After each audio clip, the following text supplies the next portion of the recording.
नमस्कार मित्रों, आराधिका जीवन में आपका एक बार फिर से स्वागत है। आज कथाएं सीरीज के तहत एक कहानी हम फिर लेकर उपस्थित हैं, चोर चोर मौसेरे भाई। आइए कथा सुनते हैं। द्वापर नगर में द्रोण नाम का एक दरिद्र ब्राह्मण रहता था। दरिद्रता अपने आप में किसी अभिशाप से कम नहीं होती। आधे पेट खाकर रहना और पत्नी के साथ साथ बच्चों को भी भूख से बिलखते हुए देखना नरक भोगने के समान है। ब्राह्मण को कभी भिक्षा अच्छी मिल जाती हो तो उसका सारा परिवार भरपेट भोजन करता और कभी कम या कुछ न मिलने पर भूखे पेट सोना पड़ता। उसने या उसके परिजनों ने न तो कभी अच्छे वस्त्र पहने थे और न ही कभी बढ़िया भोजन किया था। रूखी सूखी ही उसके लिए महलों के पकवानों के समान थी। निर्धनता के कारण वह मैला कुचैला ही रहता था। पेट की आग बुझाने कुछ खाने पीने के लिए भिक्षा ही बड़ी मुश्किल से मिलती थी। तन ढकने के लिए कपड़े कौन देता।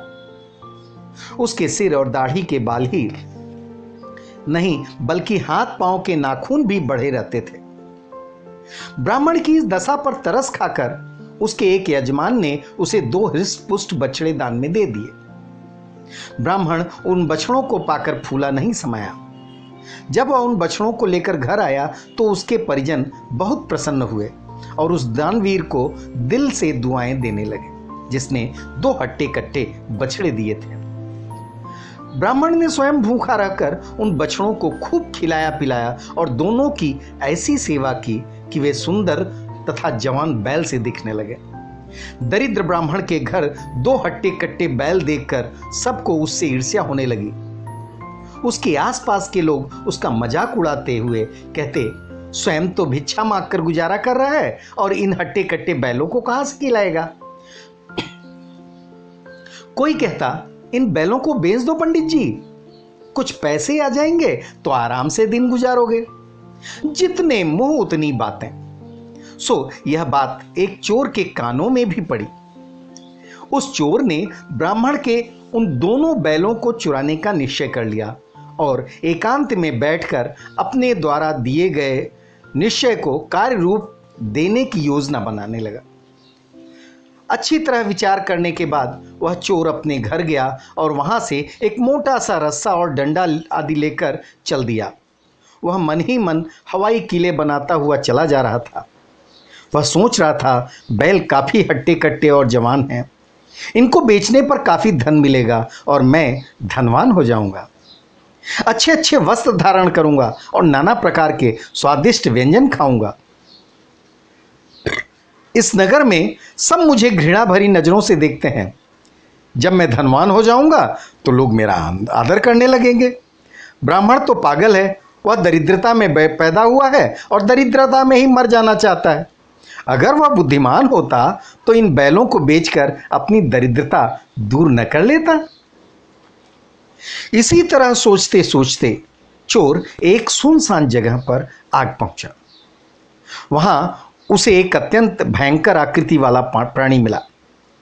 पहले तो चोर उसे देखते ही डर गया, परंतु उसने साहस जुटाकर उस विचित्र प्राणी से उसका परिचय पूछा तो वह बोला, तू मुझे नहीं जानता?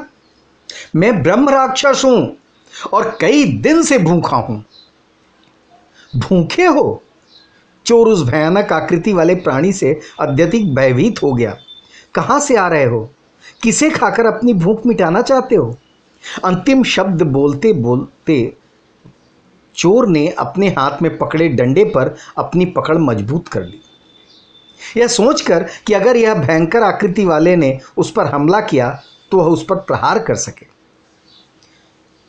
मैं दरिद्र ब्राह्मण द्रोण को खाने जा रहा हूं। राक्षस के शब्दों ने चोर के मन का भय दूर करते हुए कहा, मैं एक चोर हूं और उसी ब्राह्मण के बैलों को चुराने के लिए जा रहा हूं।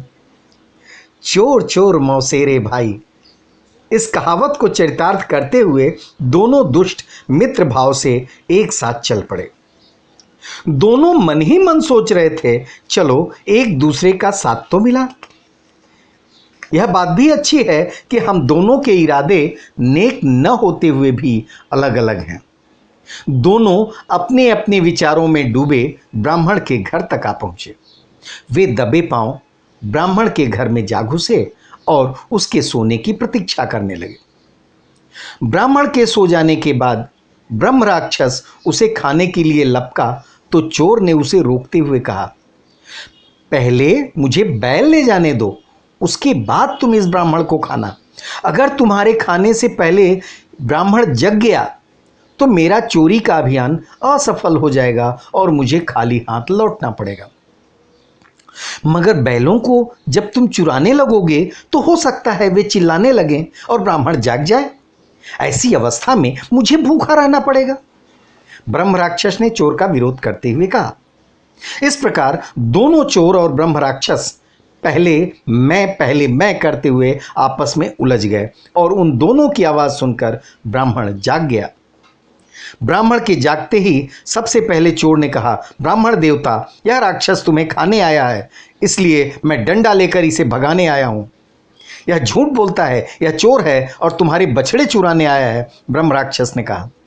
ब्राह्मण ने ब्रह्म राक्षस को देखा तो उसके भयानक चेहरे की ओर देखकर भयभीत हो गया। दोनों की बातें सुनकर ब्राह्मण अपनी जान बचाने की खातिर अपने इष्ट देव को याद करने लगा तथा मंत्रों को जाप करने लगा। उसके मंत्रोच्चारण करने से ब्रह्म राक्षस तो भाग खड़ा हुआ।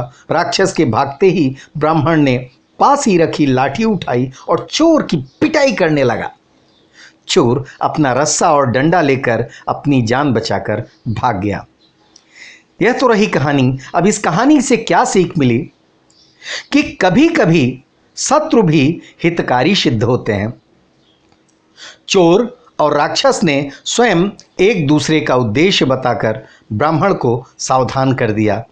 न चोर को कुछ मिला न ही राक्षस को, जबकि उद्देश्य दोनों का समान था, ब्राह्मण को नुकसान पहुंचाना। धन्यवाद। धन्यवाद।